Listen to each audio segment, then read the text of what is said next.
quite often children, when they really, really want something, they can only see the upsides, the positives, if you like, of having that thing, whether that be an experience or a possession.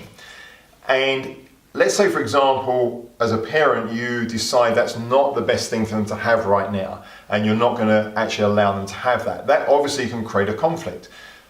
One way of dealing with that, rather than having a battle about that, is actually to help the child balance out in their mind all those positives they believe they're going to have by that new toy. Let's call it a toy for the moment. So the question that's worth asking is, actually, if you had that toy that you really, really want, or that experience, what would be the drawbacks to having that? That is something they would not have thought about or even considered.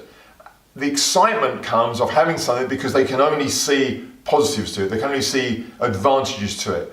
The truth of the human mind is the mind actually always knows the balance. It always knows both sides. It knows the positive to something and the negative. But what happens is we very rarely ask the questions to balance the mind out. So if you have an overexcited child who really wants something and you're not necessarily going to let them have that, actually start to help them find out what would be the drawback of having it. So for example, if it was a new toy, the drawback may be, actually, if I get this new toy, I may stop playing with all these other toys that I've got, which actually I have great fun and great games with, and I can involve other friends or other siblings in those games, where this new toy, I can't involve anybody else with it. So I miss out on the social interaction with my friends and my siblings. So there's an example of actually something they won't have even thought about. The moment they can start to see actually there would be drawbacks to this thing they currently think as amazing, that will calm their mind down about the eagerness to have it. And then they'll be a lot easier to deal with, and it will soften the blow of not necessarily getting it. So use that great question of